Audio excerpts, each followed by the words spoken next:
Breaking news! The heat is rising behind the scenes at the Philadelphia Eagles, and I have some major developments to share with all of you right now. We all know the Eagles are gunning for another Super Bowl appearance, and for that to happen, Nick Sirianni needs a loaded and battle-ready roster. I've got all the insider information about what's going on, and you're going to want to stick around for every detail. But before I dive into it, make sure you've already smashed that like button, only if you're a true Philadelphia Eagles fan. Better yet, if you've been an Eagles fan for over 20 years, drop a comment saying, "Go Eagles! My heart bleeds green and white." Alright, let's get straight to it. Once again, Howie Roseman has made serious waves during the 2025 NFL Draft. According to NFL scouts and offensive line experts, the Eagles front office, led by Roseman, nailed this year's picks, especially in the trenches. Brendan Thorne, a highly respected voice in the world of offensive line analysis, absolutely loved what the Eagles did. He studies offensive and defensive line play for platforms like Bleacher Report and Establish the Run, and is also a Joe Moore Award voter. So, when he speaks about linemen, people listen. Despite already having one of the league's best offensive lines, arguably a top 5 unit that helped pave the way for Saquon Barkley's record-setting season and protected Jalen Hurts during their Super Bowl run,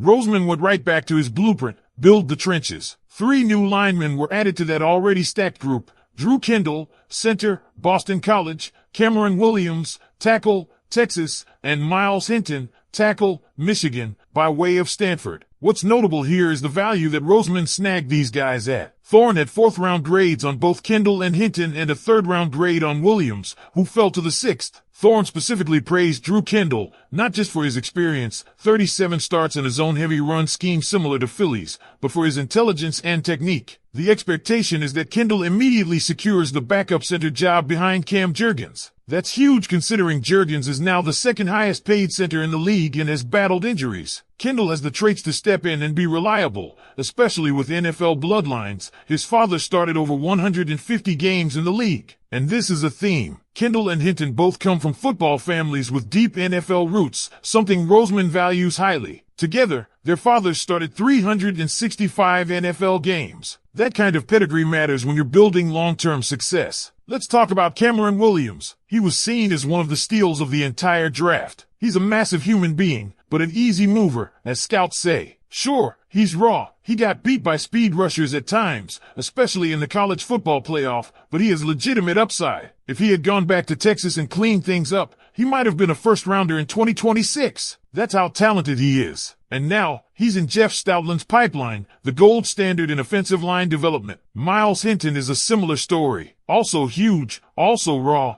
but under the guidance of Stoutland, both he and Williams could eventually develop into Lane Johnson's successor at right tackle. That's no exaggeration. If either of them pans out, this could be one of the most impactful draft hauls for the future of the offensive line. Let's not overlook Holland Pierce either, the undrafted free agent out of Rutgers. He's enormous, experienced, and improved every year. If he continues to develop, he could quietly become another gem in this unit. But this draft wasn't just about the offensive line. The Eagles pulled off a major coup with Jihad Campbell, linebacker out of Alabama. How he fell to 31 is beyond most analysts. One scout said he's a mid-first-round talent. Another called him the best inside linebacker in the class, ahead of guys like Jaron Cooper. Campbell is explosive, nasty, and versatile. He was recruited to Alabama as an edge rusher but transitioned to linebacker and still brings that same aggressiveness to every play. The Eagles see him as a guy who can blitz, cover, and fly all over the field. His physicality is undeniable. Just look at the hit he laid on Jackson Dart. Helmet off, full destruction. He's got fire in his game, swagger in his approach, and he's going to be a fan favorite the minute he steps onto the field. Now, while Campbell might not wear the green on his helmet, that role usually goes to the defensive play caller like Nakobe Dean or Zach Bond. His presence is going to be felt in a huge way. His athletic traits are off the charts, and his comp to Zach Bond is more than just coincidental. Vic Fangio loves these versatile linebackers who can blitz inside and shift outside as needed. Campbell has all the tools to thrive in that kind of role. Switching to the secondary, the Eagles made a slightly surprising move by drafting Andrew Mukuba at the end of the 2nd round. A lot of scouts had him pegged as a 3rd or 4th round talent, so some eyebrows were raised. But there's no denying his versatility. He played nickel corner last year at Clemson before transitioning back to safety,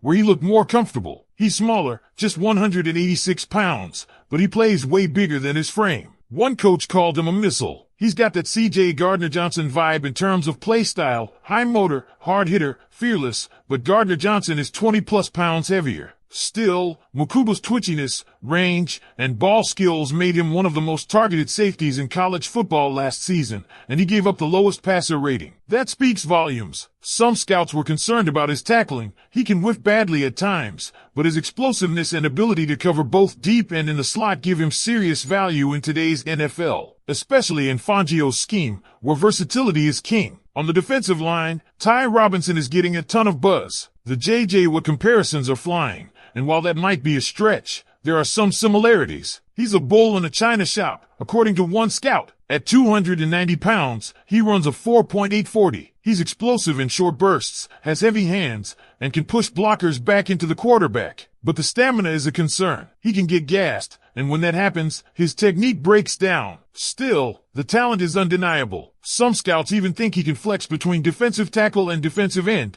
depending on the look Fangio gives. That kind of versatility is rare. We also need to mention Smile London out of Georgia, an absolute athletic freak, led linebackers at the combine in the broad jump and bench press. Scouts think he can be a big factor on special teams right away, and his long-term upside is significant. He's fast, strong, and aggressive, though his instincts and coverage still need work. Injuries have hampered him a bit, but the tools are there. Finally, don't sleep on Maxon Hook, the UDFA safety out of Toledo. He played next to first-rounder Quinyon Mitchell and might just be a hidden gem. One scout said he could be the glue for the secondary. Fast, big, physical, perfect special teams candidate and potential rotational safety. The Eagles clearly attacked this draft with purpose, loading up on trench players, linebackers with elite upside, and versatile DBs that fit Fangio's vision. They stayed true to their identity and might have come out with one of the most well-rounded draft classes in recent memory. Now I want to hear from you. Do you think Jihad Campbell was the steal of the draft? Or are you more excited about the potential of Cameron Williams or Andrew Mukuba? Let me know in the comments. And should I keep going with part 2? And speaking of part 2,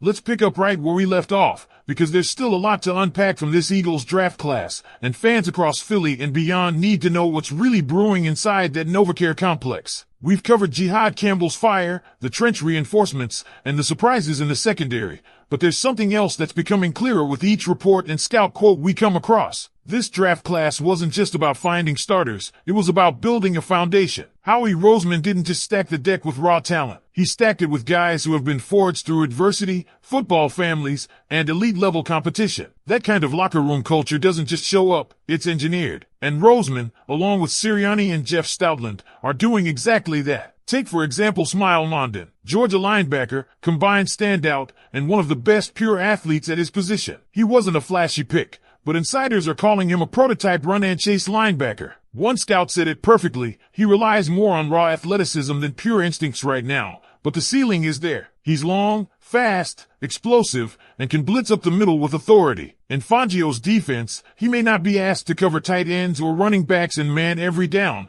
He'll be unleashed to disrupt, and that's where he thrives. He may not start day one, but in sub-packages and special teams, he'll be making noise. And then you have M.J. McWilliams, the UCF cornerback who transferred from UAB. This was one of the quieter picks, but Daniel Jeremiah